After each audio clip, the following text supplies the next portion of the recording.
Given its status as arguably the first large peer-scale conflict of the 21st century, it shouldn't be surprising that people have watched the Ukraine war pretty damn closely for lessons around what weapon systems work and what weapon systems are suffering a little bit in modern conflict.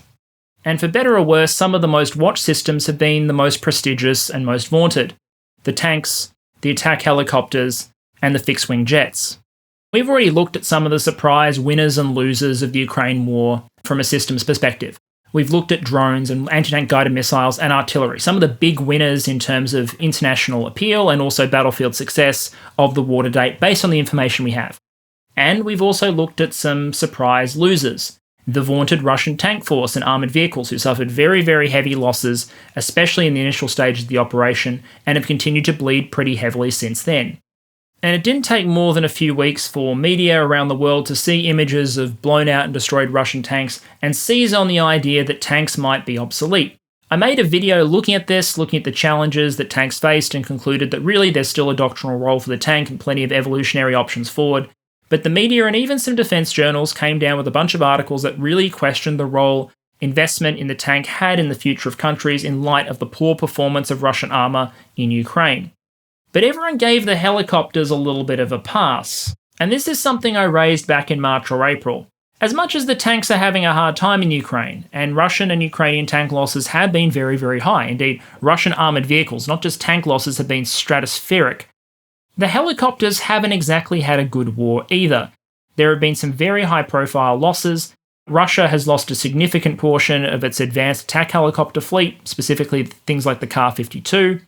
And unlike the tanks, there's evidence to suggest that the helicopters have actually been bullied out of doing a lot of the missions they were doing in the early stages of the war. While tanks are still being used like tanks, the helicopters have had a bit of a hard time making their presence known after the first few weeks and operations like Hostomel Airport.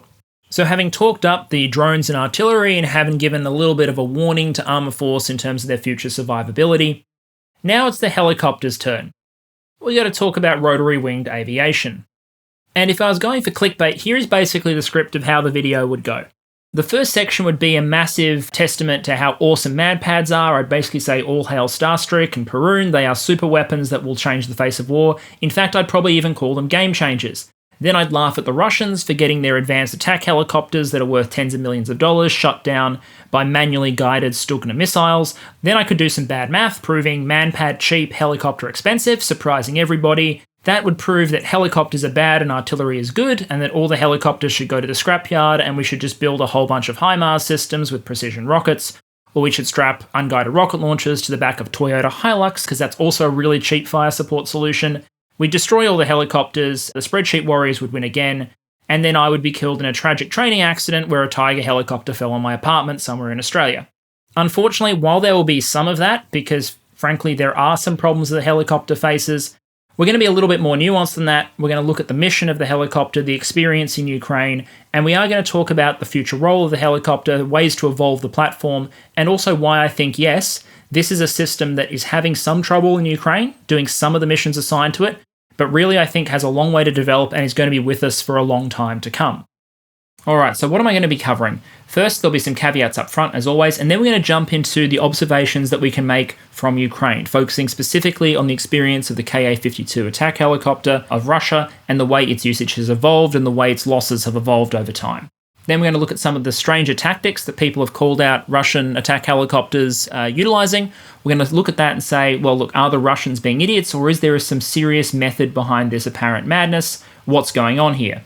Then we're going to try and put the losses that the Russians and the Ukrainians are suffering and the threats posed by things like MANPADS into historical context. We're going to ask, are these high helicopter losses really unique in history? Is this genuinely a new threat? Then I'm going to ask the question of how does that new threat or old threat shape the problems that helicopters face going forward? What is the threat to the platform in terms of justifying investment in very expensive attack helicopters? And then ask in that context, what are some of the routes forward in terms of keeping attack helicopters relevant and justifying continued investment?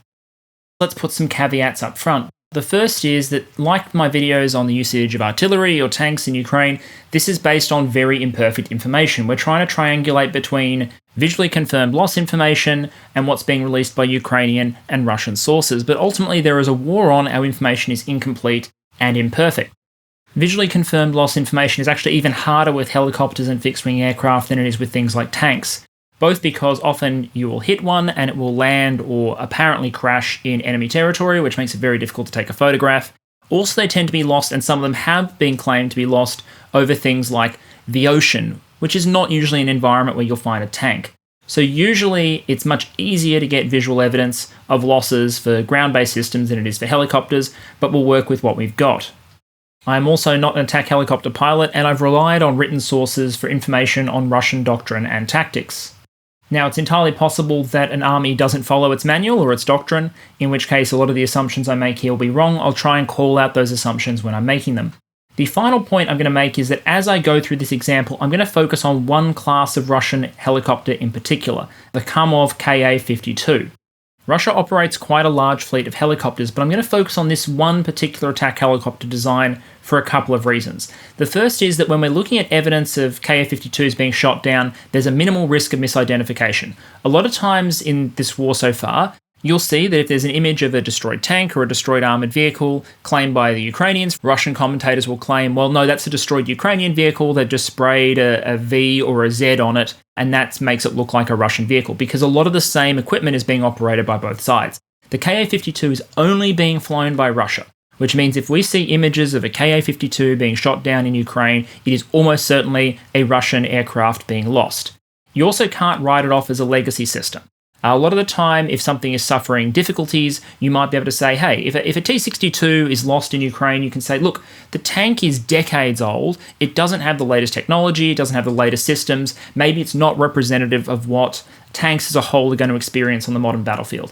The Ka-52 is a more modern airframe than the AH-64 Apache. Serial production of this thing only began in 2008, and while yes, it has had some notable incidents, like the famous image where it managed to shoot itself using its cannon during testing, I believe, it is generally regarded as a modern and capable attack helicopter.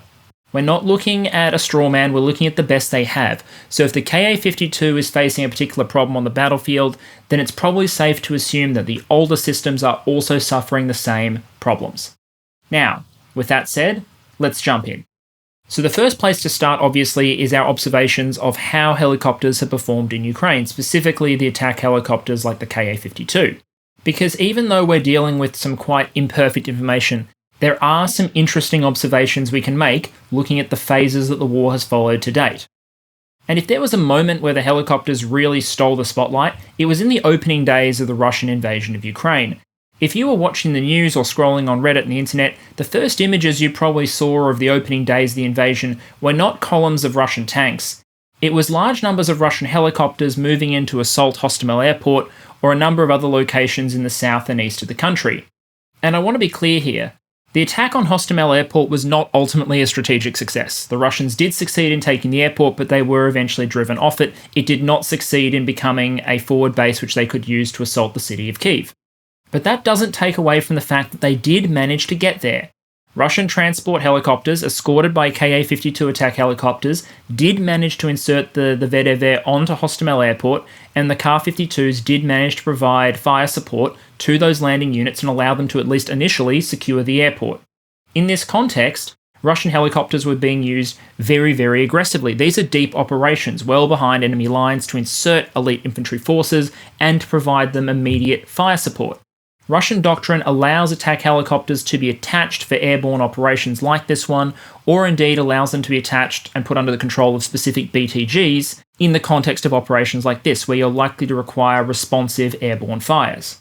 And in some ways, it's actually quite impressive that the Russians managed to make it in.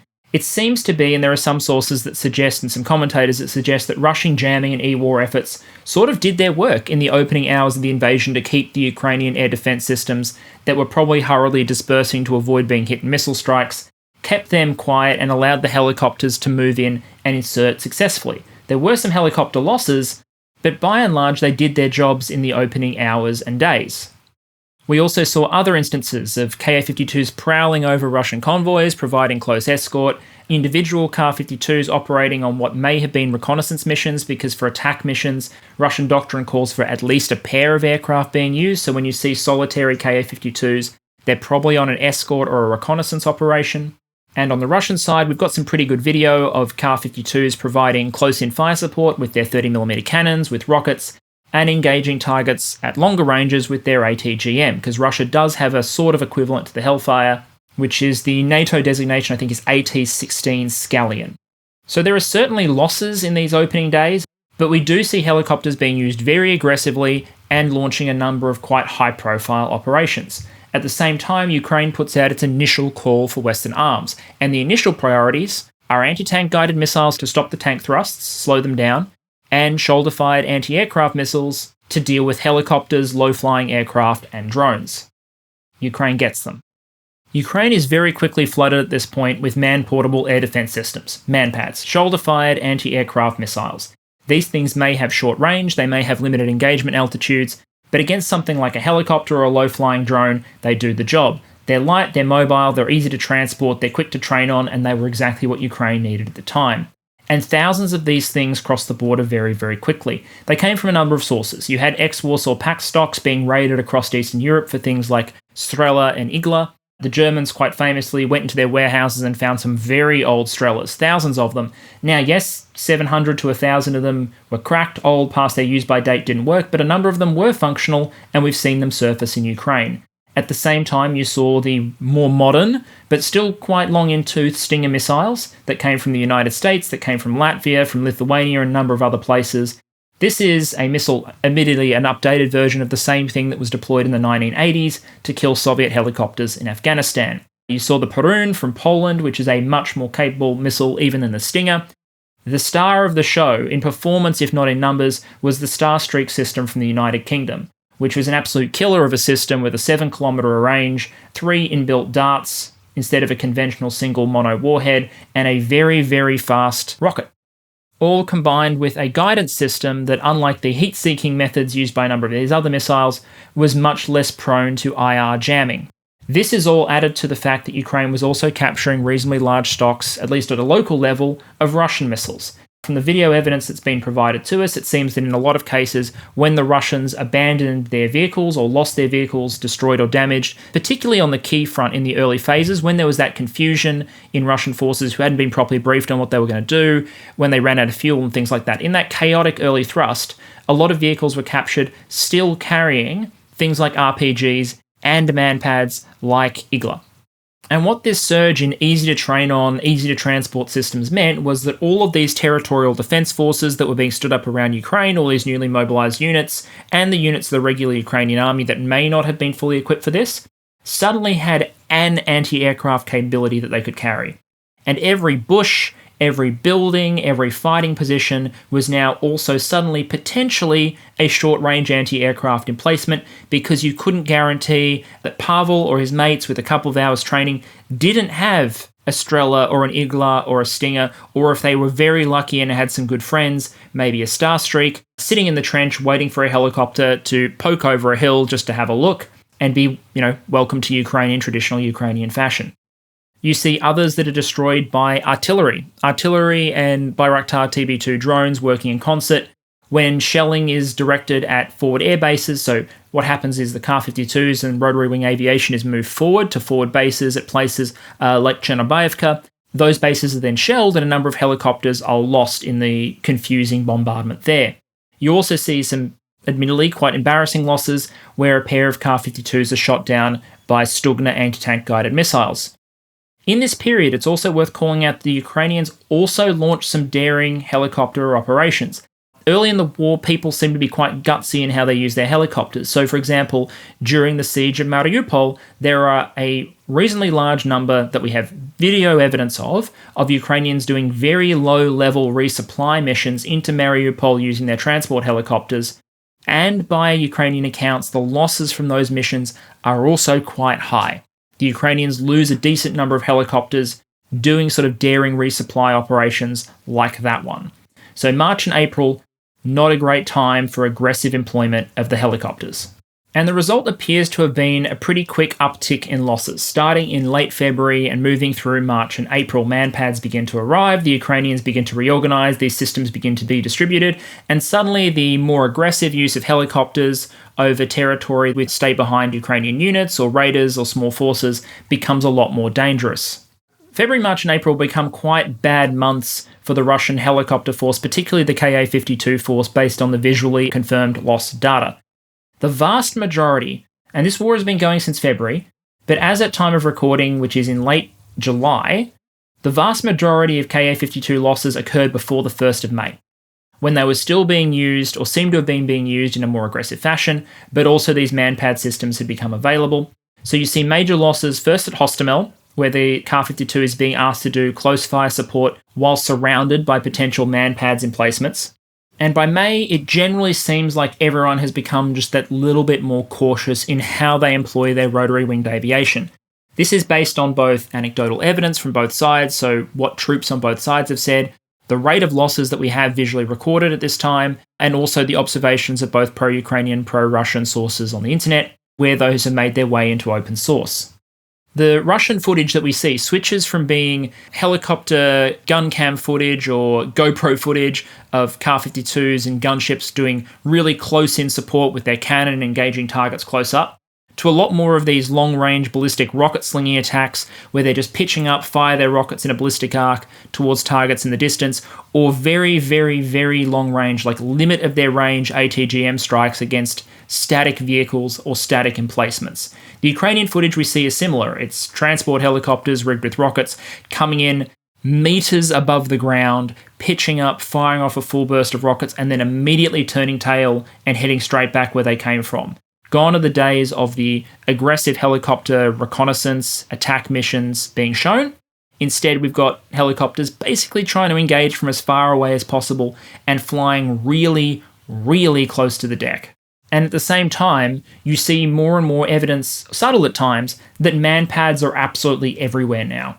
I encourage you, if you're looking at combat footage that's been taken of, say, a Ukrainian artillery unit or a Ukrainian self-propelled gun, if the camera pans, you will often see in the corner or somewhere nearby someone standing around with some sort of MANPAD leaning against a tree or sitting on a crate, just there standing by in case a drone or occasionally a helicopter might present itself. So quite small Ukrainian units, not at the platoon level, but at the battery or the gun or the individual vehicle level, having their own organic MANPADS asset. You look at videos of people in trench systems, territorial defense forces in trench systems, and they'll have somewhere stacked up in their building or their CP or even in the trench, 1 or 2 anti-tank guided missiles, and probably a MANPAD system there as well. Some of them lack it, but they've certainly become pretty common, at least in the videos we see. Even when those videos are, let's be honest, not exactly propaganda worthy, even when they show a pretty shoddy force that's been under some serious pressure, you'll often see MANPADS present. And the same is true for the Russians. Look, they may not have optics on their AKs, they may not have night vision capabilities, but they certainly have MANPADS. And given that there are a relatively limited number of Ukrainian helicopters out there compared to the Russian forces, this does seem like significant overkill. Although we've seen a lot of MANPADS being repurposed to engage drones, so maybe there's a real tactical purpose for it. At the same time, I want to stress that just because losses have dropped off in visually confirmed sensors, that doesn't mean we haven't got unconfirmed losses. The Ukrainians have made a number of claims where it makes sense that we have no visual evidence. For example, they claim to have shot down a Ka-52 as it was near Snake Island and it crashed in the water. We don't expect to see a wreck on the water, we expect a wreck to sink, and the only people who really know if it's been lost at this stage are the Russians, maybe the Ukrainians, and certainly the Americans, because they circle their Global Hawks and recon aircraft and drones over the Black Sea every day, and I'd be surprised if they didn't see one way or the other. And if we look at the loss records we have for the Ka-52, it does seem to back up this idea that there's been some sort of tactical evolution at play. In February, losses spike in the opening week as they lose 3 to 4. Overwhelmingly, that's from losses incurred during the operation at Hostomel. And Hostomel is a very difficult scenario for the attack helicopters because they have to fly deep into enemy territory, and they're basically surrounded on all sides with the Ukrainians who may, from any direction, have a MANPAD system that they can bring to bear. In March, losses go up further, although obviously March is a full calendar month rather than just a week or so, and in March we see 6 or 7 Ka-52s lost. Now, interesting thing to note here is this is where a lot of the artillery casualties happen, and also there's one crash inside Russia that's reported in Russian media, which also counts as a Ka-52 lost. So you see a mixture of aircraft lost to MANPADS, and some aircraft lost to shelling, and 1 aircraft lost in an accident. Now, the military balance 2021 figures suggest that Russia had about 120 Ka-52s in service as of the time of that report, which meant that if the loss rate from March had continued, then by the end of the year, the Ka-52 would be approaching extinction in the Russian armed forces. Instead, losses declined pretty precipitously, down to 3 in April, 2 in May, and 1 in June. Both in April and May, one of those losses in each month was from a Ka-52 that was hovering and got taken out by an anti-tank guided missile, a Stugna, and then there was one loss in June to an apparent MANPADS strike. Now, I'll stress again, there's a lot of factors that complicate using this sort of data as evidence. For me, the big potential anomaly is that a lot of those casualties in March are, as I said, artillery-based losses and a crash. So really, if you control for those, this looks like a more linear system where the Russians lose an awful lot of helicopters in the opening phases, the Hostomel attack, and then there's a steady drop-off in casualties over time, as opposed to this giant spike in March, which is largely due to terrible basing decisions around Chornobaivka and also the crash in Russia. In any case, the reduction in casualties seems to track with the adoption of what observers thought were some pretty strange tactics that got circulated on the internet and had people raising an eyebrow. Commentators called out a couple of things as particularly odd. The first one was obviously Chornobaivka, which was an airbase where the Russians occupied it. This is in the Kherson region. The Russians occupy the airport. The airport then gets very heavily shelled in a combination drone artillery strike. The equipment is then replaced and the base is shelled again, and this process repeats literally dozens of times. It's not clear that the Russians always send more helicopters to the base, but they certainly constantly seem to be filling the base with new men and materiel because losses are reported every time the thing is shelled. And when you think about it, helicopters that are so expensive and which survive and thrive based on their maneuverability, they're not very maneuverable on the ground. So basing them somewhere that you know they're going to get shelled certainly seems like a bit of a dumb idea.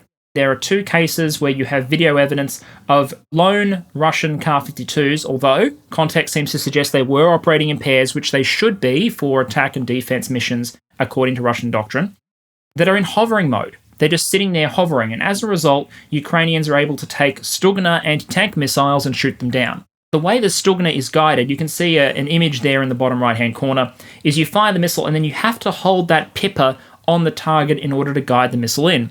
If it's something like a tank, this is a relatively simple exercise. But if a helicopter's booking it at 200 k's an hour and is flying and doing all sorts of weird maneuvers, this is practically impossible. But a helicopter that's hovering is entirely vulnerable. And given that the warhead on a Stugna is intended to destroy a tank, when it does hit a helicopter, it's basically a guaranteed kill. So the question went out, why in the middle of a war zone are Russian helicopters hovering and thus getting killed by weapons like Stugna?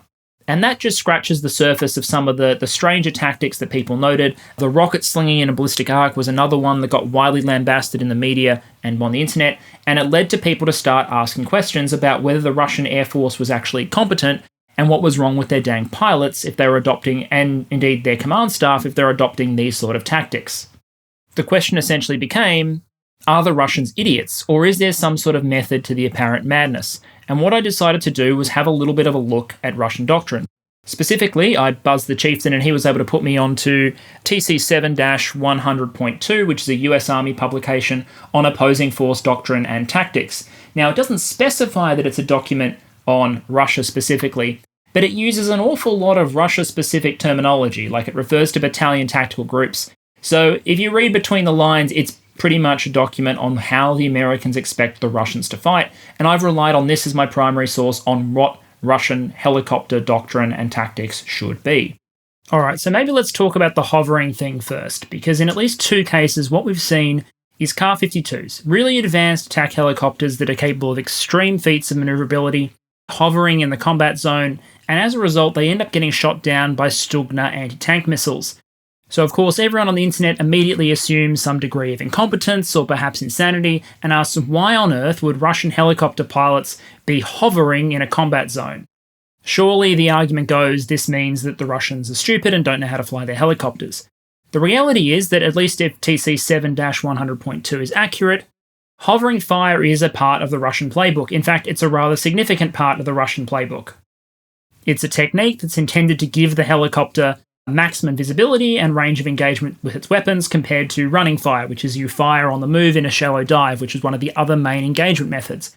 In the defense, this is actually the preferred engagement method. The presumption is when you're on defense, or in certain circumstances when you're on the attack, that you'll be protected by your own anti-aircraft assets, by your own artillery assets. The helicopter itself will be relatively safe, and therefore it can hover while it engages. There's even a point in terms of behavior of Russian forces that if you believe that your weapons have a greater standoff range than your opponent, then you may use hover fire without the need to actually mask or conceal your helicopter because you're relatively safe, and this gives you the maximum chance to inflict damage at the maximum possible range. So if the Russians are following their own manuals, there are circumstances where hovering is the right call, and these videos give us nowhere near enough information to conclude what the circumstances were. Was the helicopter engaging a target at maximum range with no clue that Ukrainian forces were in close proximity? Was it providing overwatch for an element on the ground? Was it in a defensive situation where, frankly, other elements were meant to be covering the helicopter but didn't? We don't know. All we know is that there might be some method to this apparent act of madness. But, and here's the but at the end here, while it may be doctrine and it may be practice, it still results in at least 2 Ka-52 attack helicopters being taken down by missiles that have no right hitting them. And then there's these ballistic rocket attacks where what they're doing is they're taking the helicopter, they're arcing up and they're firing their unguided wing-mounted rockets in a sort of ballistic trajectory to throw them a little bit further indirectly at Ukrainian targets. Both the Russians and the Ukrainians are doing this. I was originally very dismissive when I saw this tactic, and I was incredulous when I first saw it with footage that came out of the Russian intervention in Syria earlier. But what struck me as even stranger was the fact that what appeared to be a desperation tactic that couldn't possibly be accurate was actually featuring very, very heavily on Russian TV. If you watch the releases that have been put out by the Russian TV news channels, they show their helicopters loading up with unguided rockets and going out and flying these sort of missions, which doesn't strike me as the sort of thing you would do if this was just an unauthorized desperation tactic. I've since learned that apparently this maneuver has been in the Russian manual all along. It's apparently an approved maneuver that they have planned for and trained for. The intention here is to be able to extend the range of those unguided rockets by about 100%, extending them from about 2,000 meters to 4,000 meters engagement range. And if you watch Russian TV, they claim engagement ranges of up to 5 kilometers in one video where they engage a supposed Ukrainian base with some unguided rockets using one of these sort of attacks.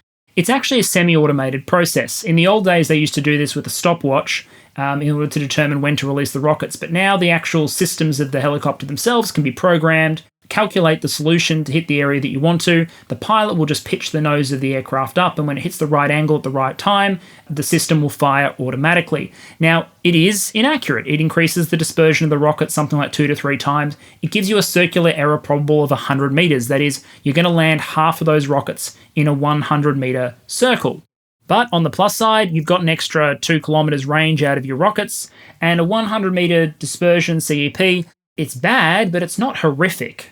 And we've got evidence of the Russians doing this in Syria, which had nowhere near the air defense difficulties that Ukraine has.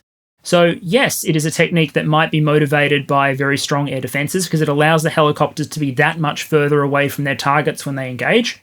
It makes sense. It reduces the risk of shoulder-fired missiles in particular, because they're already going to be at the limits of their range if you're firing rockets at 4Ks out. But I still have a bunch of questions looking at this technique. For one, the efficiency of using an attack helicopter as a platform to deploy a couple of pods of light unguided rockets with a CEP of 100 meters at a range of 4 kilometers, I just struggle to see how that's efficient in the context of rocket artillery systems and gun artillery systems that get pretty good at placing shells or rockets in similar SEPs at much longer ranges using much cheaper systems. Now, there are still advantages to using a helicopter as a platform, and we'll talk about that and the efficiency issues a little bit later on, but this was not some sudden desperation invention. This is something that's been in the Russian manual for a while, and they've even designed their systems to accommodate it, however strange the behavior might be. And even the whole Chornobaivka thing, it's not great, but it at least deserves some explanation. I mean, on the face of it, it does seem like the absolute definition of insanity. Place aircraft and resources at airport gets shelled. Replace equipment at airport gets shelled. Repeat up to 30 times. I think it's 25 or 26 at the time of recording, so by the time this goes live, there may well have been a 30th shelling of Chornobaivka Airport. Now, we have some very good drone reconnaissance footage and satellite footage that demonstrates the results of some of these attacks, which include multiple burning or destroyed helicopters. What we don't have is good BDA footage for most of the attacks that have taken place. Most of them, we only have evidence of the strikes from distant images of the airport burning at a particular time and a firm's response. So we don't know how much damage was done a lot of the time. But realistically, you would think, hey, after the third or fourth time, surely they would have given up. But again, there might be a little bit of method to the apparent madness. Mostly because of what Russian doctrine demands the helicopters be able to do.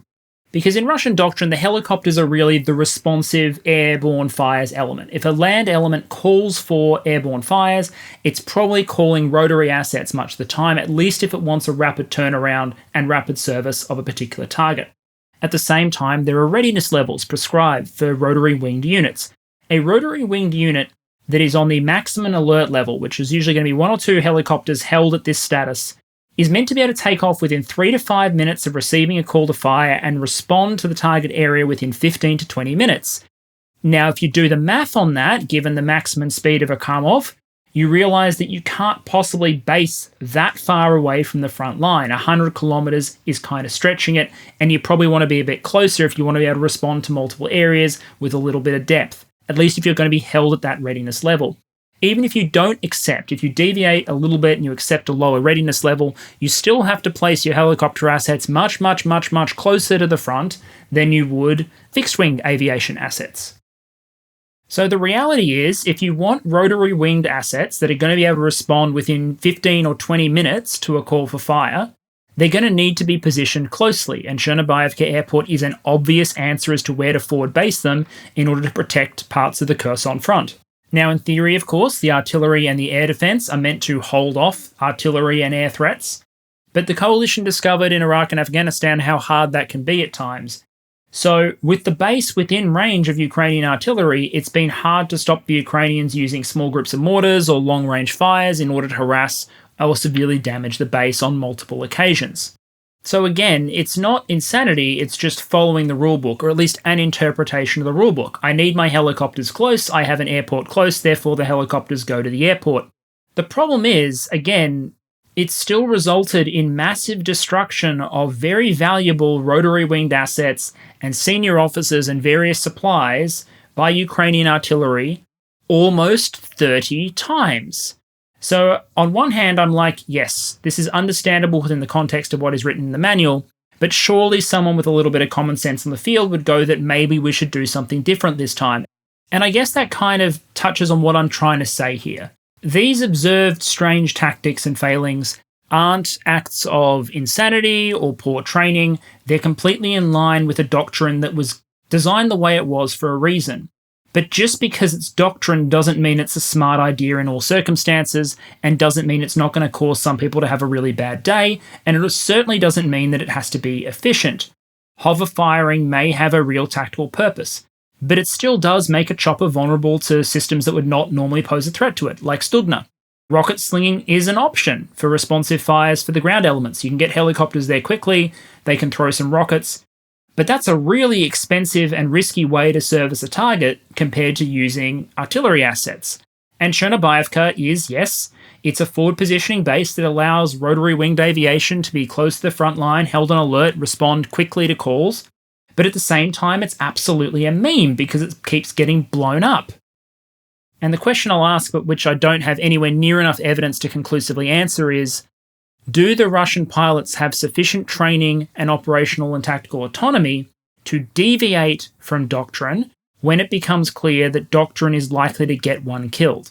And the other thing I want to talk about before we use the Ukrainian conflict as a chance to write the attack helicopter off is to remind everyone that just like with the supposed death of the tank, which has happened many, many times, very high helicopter losses are certainly nothing new. It may seem every time you watch a Hollywood movie that any helicopter on screen is destined to crash, but I guarantee you reality is often far worse. Because frankly, helicopters get shot down and destroyed a lot. It's sort of just a constant of their use by the military. During the Vietnam War, the sources I was able to find suggest that the US lost about 5,500 helicopters. That's more than half of the number of helicopters they actually sent. Now, yes, some of that is owed to tactics. America used helicopters far more aggressively in Vietnam than the Russians are using helicopters in Ukraine now. But still, those numbers boggle the mind. During the Soviet war in Afghanistan, 300 plus Soviet helicopters were lost. Some of them shot down, some of them destroyed on the ground, some of them lost in accidents. The coalition forces in Iraq and Afghanistan lost hundreds of helicopters, and the vast majority of them were lost to accidents. In Mogadishu, in Somalia, the famous Black Hawk Down incident, 2 Black Hawk helicopters were shot down by dumb-fired RPG-7 rockets. So you don't even need a particularly sophisticated weapon. But then again, the helicopters were flying in daylight at low level over a city full of angry people with RPG-7s. So my point is that in the historical context, for the number of months the Russians have been fighting, the loss of top-tier attack helicopters is pretty high.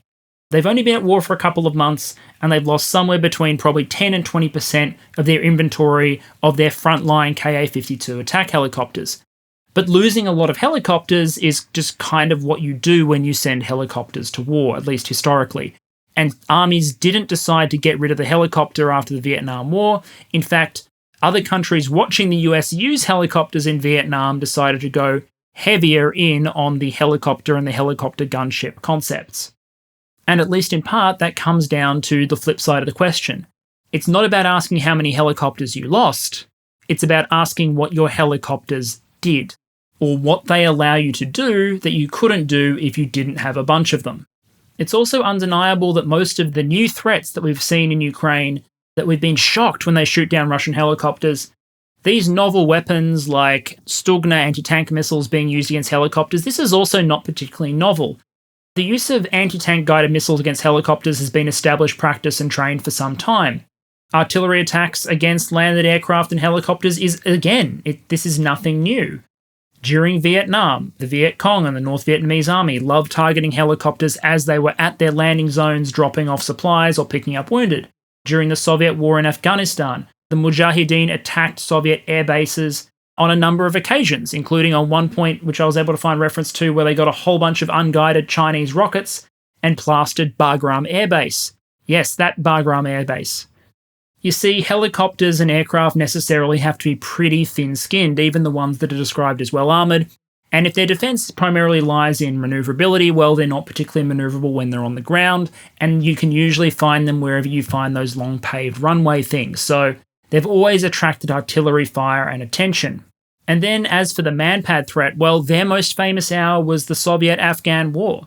The impact of both stolen Soviet shoulder-fired missiles and then, of course, all the stingers that the United States was able to provide to the Mujahideen via Pakistan that had a dramatic impact on the effectiveness of the Mi-24s and the Soviet attack and transport helicopters in hunting down the Mujahideen in their hideouts and mountainous areas.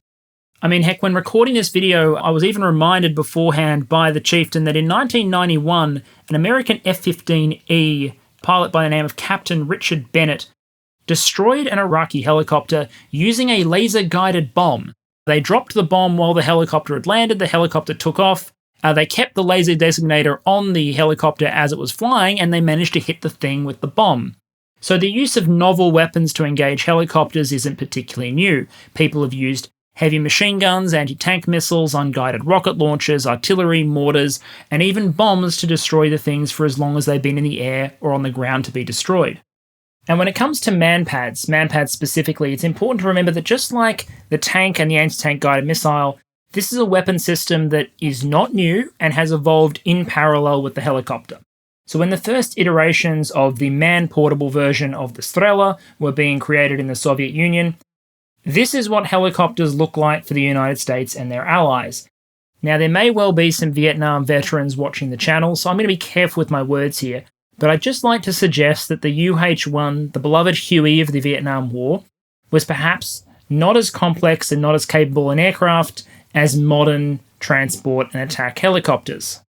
The Huey had quite a lot of threats to worry about. Strela was just one of them, and as a result, well, engineers do what engineers do and came up with something better. So when we talk about how impressive Starstreak is, or how impressive the Polish Perun is, well, we have to remember at the same time the targets they're shooting at aren't the UH-1 Hueys of the Vietnam War. They're firing at, in many cases, modern helicopters, Ka-52, AH-64 Apache. And these new helicopters have a lot of features that I'm sure the helicopter pilots of the Vietnam War would have absolutely loved to have. infrared jammers, electronic warfare systems, missile warning indicators, flares and chaff systems that are far more advanced and modern with automatic dispensers. The list goes on. Even systems that aren't inherently defensive in nature, but instead just improved systems that give better situational awareness and longer range visibility to the pilots and the crew so that they can detect potential firing positions earlier and so they can engage their targets from further away, limiting risk. My point is that this is not some suddenly emergent new threat that's going to bring down the helicopter. Long-distance helicopter raiding tactics were largely abandoned by the coalition after severe casualties that Apache suffered. The Soviets lost lots of helicopters in Afghanistan, and every time a new countermeasure has been deployed on helicopters in order to reduce the threat and bring down the casualty rate, some sort of countervailing technology or technique has tended to be there to make the squishy helicopters vulnerable again. Because here's the bit that makes helicopters a little bit different from tanks when we talk about the evolution of the weapons side by side. A modern helicopter can still be pretty well killed by an old-fashioned shoulder-fired missile if it gets lucky. Heck, a modern helicopter can still be reliably brought down by an old-fashioned World War II-style anti-aircraft gun if it happens to be able to open up from the right position and land some hits. The problem here is physics. Whereas modern tanks just have that much better armor, helicopters don't. A modern tank might have so much armor on its forward surface that it's basically impossible to find an old-fashioned weapon that will be able to achieve a penetrating hit from the front. I'm not talking about if you take like a naval gun from World War I, yes, you can destroy a tank, but if you take a World War II era, an 88 or a 17-pounder, or if you take an early generation anti-tank guided missile, and you fire that at the front of a Set V3 version of the Abrams, you're not going to do anything other than piss the crew off, really. An RPG-7 to the front, again, is going to accomplish basically nothing. But if you land a hit with a World War II era anti-aircraft gun on a Kar-52, you're going to mess it up, and that's because at the end of the day, the improvements in survivability have come in awareness and in evasion and in jamming. They haven't really come in terms of armoring and cold, hard kinetic protection. Until we find engines so horrifically powerful that they're capable of lifting tank levels of protection into the air and giving it helicopter levels of agility, the helicopter's primary defense will be not being hit. But I bring this all up to highlight the fact that these previous issues, where the helicopter has previously been held to threat by these sort of surface-to-air systems, hasn't prevented the helicopter becoming integral to just about every modern military's doctrine and tactics. We have to ask, why would this situation be any different? Would it be any different? And what are the problems that the helicopter is facing now, and how can it adapt going forward? Now, different people are going to come at this problem differently. But you know by now that I tend to come at things with a defense economics and a budgeting and procurement lens. So here are the problems that the helicopter is facing as I see them, based on what evidence we have available, as limited as it is, out of the Ukrainian conflict. And the first problem is that attack helicopters have become incredibly sophisticated and expensive platforms. Back in the 1960s, a UH-1 was vaguely similar to a civilian helicopter that may or may not have some weapons bolted on and some angry GIs in the back. Now you have systems that cost tens of millions of US dollars each in their acquisition price, or even higher than that, and more once you take account for all the other costs associated with getting the things running. You'll see multi-billion-dollar contracts to purchase relatively small numbers of attack helicopters, and that's because the costs of acquiring the capability go not just to purchasing the actual chopper, but also the weapon systems, the associated electronics, and the technical support necessary to actually use the thing. And then there's the pilots. Attack helicopter pilots require intensive training. It's a very demanding job. I made a throwaway joke in the past about the fact that some people think they've spent enough time in DCS that they must be qualified pilots. But even in video games, where controls are horrifically simplified, it's hard to find a system that people will crash or kill themselves in more often than a helicopter, and it requires a very well-trained, intelligent crew in order to do well. And the natural consequence of having these very high-end, very capable, very expensive systems is that they're not just expensive to purchase or expensive to train on, they're expensive to keep in the air.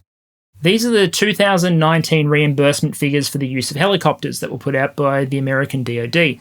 So these are the reimbursement costs that are meant to reflect the cost of operating an aircraft if it's used for a different purpose. So let's just say, I don't know why a federal agency would need to borrow an AH-64, but if it did, the US military would charge somewhere between $6,000 and $8,000 per flight hour to reflect the cost of maintaining that system, the military personnel involved, and the asset utilization. And this is a useful proxy for how much it really costs to keep an aircraft operating for a certain period of time. The problem is, at $6,000 to $8,000 per, suddenly you're getting pretty close to some fixed-wing assets. You're starting to get uncomfortably close to the reimbursement rate for keeping something like an A-10 or an F-16 in the air for an hour every hour that you're flying an AH-64D. And yes, you're well short of flying something like an F-15E or an F-35 or, God forbid, an F-22, but those are very different platforms with much wider capabilities than just an Apache Longbow. So the problem here is when you're trying to be cost efficient in purchasing, maintaining, and deploying a system, the fact that that system is very expensive fundamentally makes it harder to be efficient. It needs to be very, very good at its mission, or it needs to be the only tool for that mission in order to become cost effective. And note, I'm not being a reformer here. I'm not suggesting the solution is to strip back all the electronics and make helicopters cheap again and make them like they were in the Vietnam War, because no one should be flying a UH-1 on the Madden battlefield. In a universe where modern anti-aircraft weapons exist, where the demand is for sensor fusion, is for all those electronics, and you can't do the job without them, there's no option to go back. The expensive helicopter really is the only option if you want to be survivable and effective on the modern battlefield, but that leaves you with an expensive chopper. And that's an unfortunate thing when you start having to work out how efficiently a system might be able to be countered. We talked before about the issue of the cost relationship between tanks and one of their counters, the anti-tank guided missile.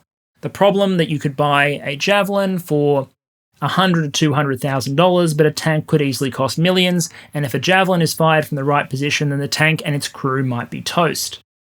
And that meant if an army had to consider, with its limited amount of funding, well, how much do we put into tanks? The presence of a cost-effective counter on the other side might vitiate against at least some of that investment, or at least it might affect that investment decision.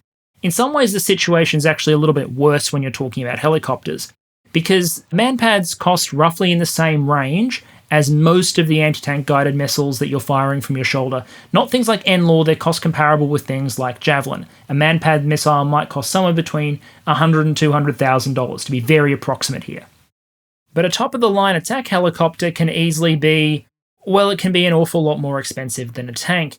10 times would be a safe floor, but it can be a lot more ugly than that. So suddenly it becomes cost-efficient to equip and fire a whole bunch more MANPADS for every helicopter you kill, because the missile is just as expensive as the anti-tank version, but the target is far more expensive. If you fired a dozen Starstreaks and you shot down one Kamov 52, then that is a extremely painful exchange for the Russians. And it makes it financially viable to purchase thousands of these systems, distribute them as local air defense to individual batteries or artillery pieces, as we've seen happening in Ukraine. You can afford to do that when the systems are relatively cost-effective compared to the system they're designed to counter.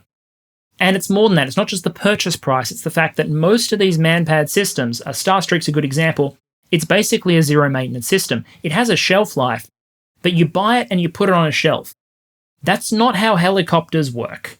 If you are not maintaining that thing actively, if you are not pouring money down the drain in order to keep that system operational, then just leaving it in the field is a recipe for that thing to be non-operational in no time at all. And the economics aren't much better when you talk about other systems that are available to counter helicopters. Because, as I said, unlike tanks, which do require generally specialized munitions to kill, a big armored metal box does require things that can go through armor in order to achieve a catastrophic kill. Helicopters, meanwhile, are vulnerable to just about anything that can hit them.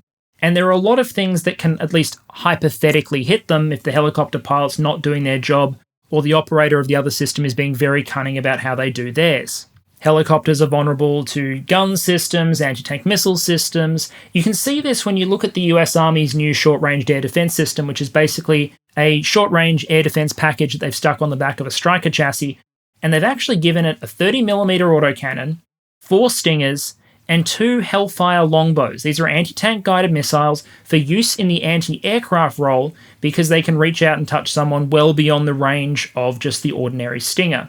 On the Russian and pro-Russian side, you've got Shilka, you've got Tunguska, You have Pantsir, all of which are systems that are equipped with a mixture, well, in the latter cases, a mixture of autocannons and missiles, which are specifically configured to be able to hunt down rotary-winged assets. And what this means is there are situations where it is much more economical to spend your limited resources defending against rotary-wing threats as opposed to piling your limited money into attack helicopters to try and achieve a mission effect. But here's the point I made in the end of the tank video, where I explained why I don't think the tank is going away. Just because there are cost-effective counters for a system out there, that doesn't mean that the system is doomed. There have been cost-effective counters for the helicopter since they started being deployed.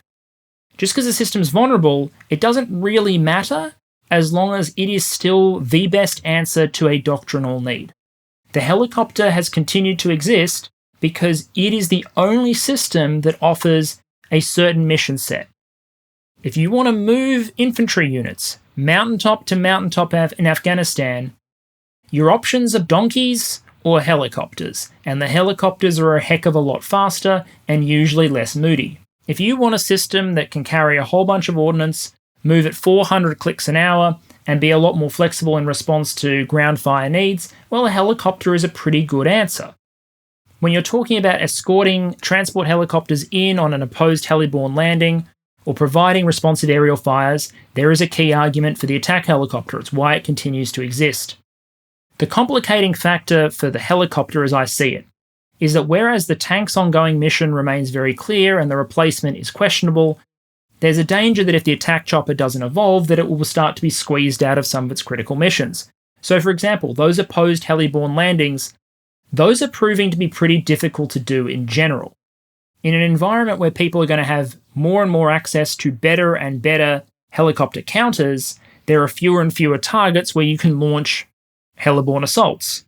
And then there are other missions where there are at least alternatives to the helicopter that seem to be emerging. So the Russian and Ukrainian helicopters have been pushed into a role where they're rapid delivery systems for old, unguided aerial rockets with relatively limited bursting charges, at least compared to some of the other weapons that are being used out there. When you think about it, this is a pretty expensive way of delivering unguided rocket ordnance. I mean, in at least one case, the Ukrainians have taken a rocket pod from a helicopter, stuck it on the back of a Toyota Hilux, and gone and fired it at people. A Toyota Hilux is considerably cheaper to purchase, maintain, crew, and replace if necessary than a Kamov 52. There are rocket artillery systems out there, even without advanced guided ammunition, that can achieve CEP values similar or better than what these sort of attacks will achieve, and they can achieve them at distances of 20-odd kilometers, not distances of 4, and they can risk only a much cheaper system, which can carry many more rockets, and be crewed by people who, frankly, don't require the same amount of training as a dedicated attack helicopter crew do.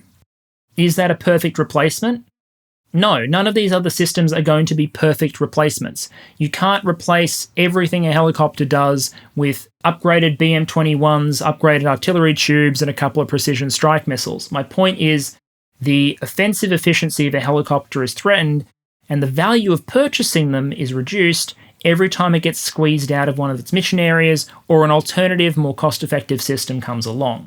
It's going to be hard to convince the politicians that you really need your $30 million chopper if your intention is to use it to sling unguided $1,000 rockets at your enemy. So the question is, what next? Time for a little bit of speculation. If helicopters are under increasing threat, if it's difficult for them to be a cost-effective answer to the sort of challenges we're seeing them face in Ukraine, how do helicopters and attack helicopters specifically adapt in order to remain relevant and justify continued expenditure on them? How do they evolve in order to make sure that they remain relevant? How do they evolve to make sure that there's still room in the budget for them going forward, and that I don't get my apartment blown up by an angry tiger pilot? And the first change is pretty simple. It's just to give them longer reach. We've seen this before countless times in history. When it became clear that strategic bombers wouldn't be able to fly over defended targets and just drop dumb bombs the same way they used to, they instead became trucks that carried around standoff munitions. The Tu-95 Bear, the famous turboprop Russian strategic bomber, isn't designed to fly over targets and drop dumb bombs. It's designed to truck around a bunch of very long-range cruise missiles and fire them at the enemy.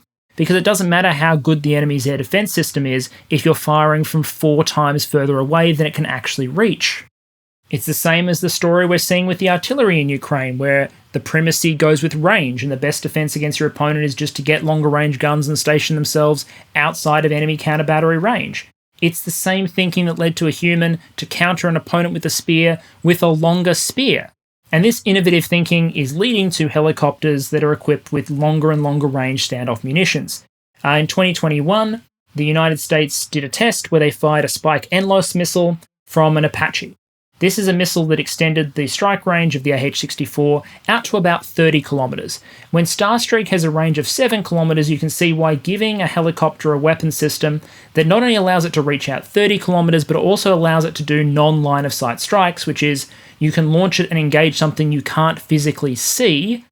You can see how this might massively increase the survivability of the helicopter. So in this scenario, the helicopter has now basically just become an advanced sensor platform to give information and control equipment to a pilot and a gunner so that they can launch long-distance strikes with standoff munitions. It gives the helicopter an advantage even against many short-range air defense systems that are going to be outranged by something like Spike helos. Now straight out, this seems like a really promising alternative. Helicopters can use all of those electronics and their ability to centrifuge, meaning you could launch strikes using intelligence from drones, from forward observers, from any sort of source that you can integrate and network with the helicopter, and basically use the helicopter as a high-speed transportation system to get the weapon where it needs to be so it can be fired. If these were available in Ukraine right now, they might give you some ability to engage short-range enemy air defenses, so things like Tor and Pantsir, from a distance where it's hard for those targets to engage you back. But it's not a complete answer. It doesn't answer all of the problems. There are a lot of missions that a helicopter would do that having standoff munitions doesn't solve. It doesn't suddenly give it survivable recon abilities back. It's not the weapon you need when you're providing very close support to helicopter-landed infantry. If you're only 100 meters from the target, having Spike helos doesn't really help you much, nor does it protect you from targets at that range. And there's still an economics problem. You don't have to launch these munitions from helicopters. There's advantages to doing so. You're going to have really good sensors on the helicopter. You're going to have a lot of screens and readouts and tools that make it easier for the crew to do it. And of course, the helicopter is highly mobile. It'll get you to your launch position quicker. But you can also launch it from a truck. And depending on the situation you find yourself in, that might be the cheaper way to equip and fire these munitions. If you expect to be the defender, if you expect an enemy to attack a very few specific locations, say a limited number of beaches, and you want to be able to deploy weapons to defend it, you don't need helicopters carrying these things in order to do it. It's only if you're going to need a highly mobile system that has the advantages that helicopters have. The other option is to just try and make helicopters less vulnerable in general by giving them countermeasures to most of the threats that they face. One example is MANPADS systems. Most of them are heat seekers, and a lot of air-to-air missiles are also heat seekers. So there have been countermeasures that exist for a long time that try and confuse heat seekers. When you see videos of helicopters or aircraft flying and ditching very large numbers of flares, it's not just because they like giving around them a pyrotechnics show, it's because those flares are heat signatures that may or may not confuse missiles. And as flares have become less effective against smarter seeker heads that are better able to distinguish between an aircraft and a hot flare that it's dumped out the back, we've also used alternative countermeasure techniques. During the Gulf War, there was the ALQ-144A infrared countermeasure system, which is what I'm showing in the top right-hand corner there, which was designed to counter heat-seeking MANPADS as a particular threat. And now we're seeing more and more helicopters and aircraft being fitted with modern directional infrared countermeasures, DIRCM, which is a fancy way of saying it's a system that points a laser at an incoming missile and the laser confuses the missile, and as a result, it can't see the heat signature of the target. If you think about it, it makes sense. If you dump a flare out the back, it's radiating heat in every direction, and as a result, the further the missile is away, the less convincing that flare is going to be as a heat signature. You point a laser directly at the seeker head, well, you're being a little more efficient in the heat that you transfer, and you're going to be a heck of a lot more confusing to the missile on the other end. So when the Russians sold Kar-52s to Egypt, the famous Nile crocodile version, they included a DIRCM system, along with advanced ECM, illumination detection, missile warning approach sensors, and a whole bunch of other defense systems that were intended to make the thing more survivable. You're also seeing aircraft including helicopters and attack helicopters around the world, start to fit more of these DIRCM systems to help defend them against incoming MANPADS and other heat-seeking systems. And we do have some evidence that where the Russians have these systems on their helicopters, that they have worked in some instances in Ukraine. Yes, we have videos of Kar-52s and Mi-28s and other Russian helicopters being shot down, even though those helicopters should have countermeasure systems. But we also have videos of misses, particularly from the Russian side. Some close misses where missiles appear to have acquired a track and then lose a track once the countermeasure gets onto the missile. Now, that could easily be a hardware or software failure in the missile itself, or it could be the countermeasure doing exactly what it was designed to do. Either way, it seems like there's at least some evidence from Ukraine that these things are working to a limited extent. But the key here is limited extent. They don't work 100% of the time, because we have seen helicopters that should be equipped with countermeasure systems. They may not have been, but they should have been equipped with countermeasure systems, still being shot down by MANPADS. And the other point here is that not all of these countermeasures work against all threats, and in fact DIRCM doesn't work pretty much at all when you're talking about a system like Starstreak, which has a different method of guidance. It's not a heat seeker. Starstreak uses a beam guidance system, a SACLOS system. So essentially, as long as the operator keeps the unit pointed at the helicopter, it doesn't matter how many infrared countermeasures the thing has, the missile is going to acquire and it's probably going to hit and it's probably going to kill. So countermeasures can help. They can take the edge off a lot of threats, and modern IR countermeasures are going to be very effective against old, easily confused missiles in particular, but there are still going to be systems out there that can shoot a helicopter down. If you manage to hit a helicopter with a 30mm cannon round, heck, if you manage to hit a helicopter with a particularly large rock, you're probably going to do some damage if you get it in the right place. Next, you can adapt your tactics and your techniques to limit the threat of these other systems. The Russians and the Ukrainians have already done this by switching to this sort of indirect airborne artillery role in a lot of cases. Instead of flying deep behind enemy territory and doing helicopter raids or airborne insertions, they're already limiting the risk posed by these sort of man-portable systems and a lot of the threats that were posing a significant risk to the helicopters early on. So you can adopt tactics and techniques that reduce the threat. Close cooperation between the helicopter and ground assets might also be able to protect them when you're talking about their vulnerability on the ground at their forward air bases. Well, that's a role for surveillance and the artillery to try and protect the forward bases that the helicopters are operating from, whether they be airports or whether they be impromptu airstrips. I mean, heck, even if it's just a FARP, like a forward refueling and rearming point that you've set up in a field somewhere, if you're closely cooperating with artillery and your sensors and your drones and your other recon sources, you can probably try and keep the enemy out of range most of the time, while at the same time air defenses can keep you secure against other sorts of threats. It's a complex problem, but I'm not going to rule out the fact that improved tactics and techniques might achieve something. After all, it's not like Bagram Air Base was being levelled by insurgents every single week. The coalition developed techniques to sort of protect most of its air bases most of the time. Most helicopters in Iraq and Afghanistan were lost to accidents. They weren't lost to insurgents managing to sneak within range of air bases, then firing a bunch of mortars or unguided rockets at them. And there's a but on each of these. The but here is that some of the tactics that you want to adopt limit your ability to do some of the missions you'd really like helicopters to be able to do. You'd like helicopters to be able to do deep insertions behind enemy lines in order to do vertical envelopment maneuvers. You'd like them to be able to do reconnaissance. You'd like them to be able to do fire missions against critical targets behind the lines. But the sort of tactics you need to adopt in order to limit the threat of these sort of systems, well, that limits your ability to do those sort of missions. So again, tactics help, techniques help, but it may not be a complete answer to the problem that rotary winged aviation faces. But that point around mission leads into this last point, which I think is the real reason that, to me, there is no danger that suddenly tomorrow governments are going to decide to can all their helicopter procurement programs and ditch the rotary winged air force. And that's because there are still missions. There are still doctrinal requirements where the helicopter is the best, or indeed in some cases the only answer, practically speaking. So you're going to need them to do that job. And there are operational contexts that are very different to the Russo-Ukrainian war. We shouldn't look at the war between Russia and Ukraine and suggest that all future war is going to be exactly this. Because when you think about it, the circumstances that helicopters are facing there are kind of a worst-case scenario. You have a situation where both sides have very good air defense systems because they've inherited the Soviet focus on air defense. Neither side has the assets it needs to effectively suppress enemy air defenses and gain full air superiority or air supremacy. And One side started with an awful lot of MANPADS because it's a big part of their doctrine, and the other side has half the world shipping them as fast as they'll possibly go, to the point where every Tom, Dick and Harry in Ukraine is probably carrying a Stinger or a Perun or even a Starstreak. It's not a good place on planet Earth to be a helicopter. But not everywhere is Ukraine. If you're France and you're going to be fighting intervention missions in Africa, you need systems that allow you to carry troops and material long distances over harsh terrain, and you need fire support options that allow you to, again, travel very quickly over long distances against an enemy that is mobile and hard to detect, so you need good reconnaissance assets, but probably isn't packing a whole bunch of Pantsers and advanced anti-aircraft systems. There, the helicopter shines perfectly well. The attack helicopter is a great mobile source of fire support, it can be used as a reconnaissance asset, and transport helicopters are what you need to keep the whole force mobile.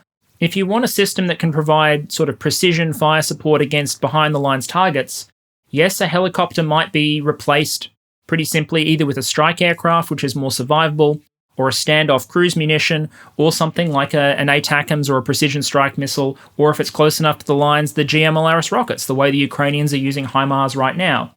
But if your fire support requirement is that you're running a convoy through territory that may or may not be ambushed, and your enemy probably doesn't have good MANPADS assets, well then a helicopter escorting the convoy is going to do a lot more to intimidate them and counter them if they come out, than one rocket launcher far away that might have to fire a precision strike missile costing hundreds of thousands of dollars in order to attack each individual fighting position of your opponent. A helicopter just does the job better. And then there are entire mission types where it's hard to see what the immediate alternative to the helicopter is. In counterinsurgency, helicopters clearly have a proven role. They found their niche in Iraq and Afghanistan and in Mali and in so many other deployments of Western forces and non-Western forces abroad. Lots of navies operate helicopter carriers or amphibious assault ships because helicopters are very useful in the anti-submarine warfare role. In fact, they're one of the best platforms for it. You can't replace that with a Toyota dangled off the side of a ship. It doesn't have the same impact. If you're going to be doing an amphibious assault operation and you want to lift your troops rapidly from the ship to shore in places where the beach might not exactly be conducive of landing, well, a helicopter landing is a great option. It opens up a whole bunch of enemy coastline that might not be open to you if you're relying on landing ships or hovercraft. The list really goes on. There are a lot of mission sets here where the helicopter will continue to survive because you can't expect every military to gear only for fighting a high-intensity conflict in a conflicted airspace with massive preponderance of anti-aircraft missiles and largely continuous lines, which don't offer the helicopters any way to sneak behind into enemy territory and do raiding. And I know I'm sort of harping on it and jumping around here, but here's the core point. There are missions and scenarios where the helicopter is the best answer. And even though the helicopter may not anymore be the best answer in most scenarios in Ukraine, doesn't mean that militaries around the world won't continue to find important niches for the helicopter to fill. So yes, they probably need to keep upgrading in order to make sure they're as survivable as possible. Yes, adding standoff munitions is going to help because it gives them more options on the field of battle. Yes, tactics and techniques will help keep these things more survivable in high-threat environments, but the core mission of the helicopter isn't particularly threatened. Although, I am not sure what the war in Ukraine is going to do to Kar-52 sales. I'd be pretty happy if I was selling Apaches right now. So in conclusion, Russian helicopter losses in Ukraine have been significant, including when you look at the advanced platforms like the Kar-52.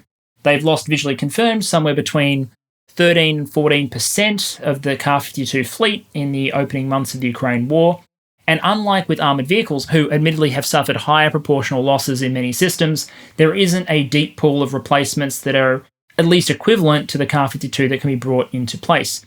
We have seen evidence of changing tactics, correlated with a reduction in the publicly available loss rates on both sides. The Ukrainians and the Russians seem to be using their helicopters more for standoff attacks, more for indirect attacks, and less for deep operations behind the lines that tended to get them killed in the early days. In the context of the Ukrainian war, where you've had this massive shipment of MANPADS and other air defense systems into the territory of Ukraine, the threat to the helicopter appears to be growing, and there's a narrower and narrower range of missions that commanders seem comfortable tasking the helicopters to do, and risking the quite expensive platform that the helicopter is. Now, technology and tactics will help provide some solutions in terms of allowing the helicopters to continue to do those missions a little more survivably. So standoff munitions being one example we talked about. But at the same time, the just cost efficiency of MANPADS versus the increasingly expensive, increasingly complex helicopter gunships that are operated out there means that the risk ratio will always favour the defender, and commanders will be nervous about risking these sort of platforms unless they're confident that they're at least moderately survivable. So in that context, maybe it's the case that nations with very limited defence budgets that are on the defence should consider that maybe they might get more bang for their buck if they focus on defensive countermeasures like shoulder-fired missiles and short-range air defence, as opposed to building up a large helicopter gunship fleet of their own. But the big point of caution here, beyond just the usual caveats around fog of war and uncertain information, is that not every war is going to be the Russian-Ukrainian war, and not every mission is the sort of head-to-head combat mission that the air forces of the Russian Federation and Ukraine are being asked to do at the moment. The helicopter is likely to remain dominant in asymmetrical warfare against under-equipped opponents, in amphibious operations, in anti-submarine operations. There's a myriad of missions where the helicopter continues to be the best solution to the problem. So even though helicopter loss rates are notable, and they have been notable throughout history, whether that's in Iraq or Afghanistan or Vietnam or Ukraine today, the combination of mobility that the helicopter offers along with flexibility means that the system is probably here to stay, even if it is A, horrifically expensive, and B, even if I would not want to volunteer to be a frontline attack helicopter pilot in the context of the Russian-Ukrainian war. All right, channel update to close out. I'm still traveling at the moment. Hope to be back relatively soon, and then I'll be in place until the end of August when I'm probably going to be traveling again. It shouldn't impact the upload schedule, but I will provide notice in advance if it is likely to. I do need to give some thanks for this episode. The big thanks and call out needs to go to the chieftain, Nicholas Moran. He was great in pointing me at a couple of sources on Russian tactics, in particular the ones I mentioned earlier.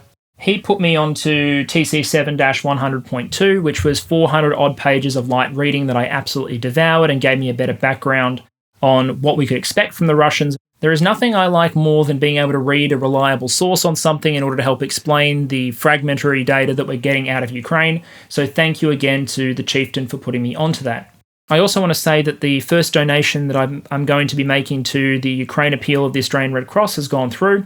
Not all my donations are going to be to that charity. I'll ask my patrons for advice on if there are other worthy ones out there that are still registered in Australia. But this comes as a result of that first sponsorship I got from Ground News some months ago now. The money came through, and as a result, I'm able to make that donation now. Monetizing the channel, taking sponsorships, it was a complex decision, but it does enable me to do things like that, which feels really, really good. My personal feeling is that as long as I'm careful in the sponsors that I choose to take on, it's probably better to accept them and be able to do things like this than not, but I'm always open to feedback on that point. In terms of upcoming content, you've already had a preview of the worst aircraft of World War II, aka the Albanian Air Force Challenge that I want to do at some point. There's a couple more Ukraine topics on the horizon as well. I'd really also like to do a video which is really defense economic focused. I basically want to be able to warn against comparing defense budgets like with like. That's a really nerdy defense economic style topic that I think is going to appeal to a smaller base of viewers. But given the sort of patron numbers I'm seeing, I am confident to put out footage like that. But still, I'll probably ask my patrons before I decide to push ahead with topics that are a little more niche like that. As always, thank you for the support these videos get. Thank you for continuing to be one of the most engaged, involved, and most civil comment section I've ever seen on YouTube. I certainly appreciate it. I hope you've enjoyed the video, and I'll see you all again soon.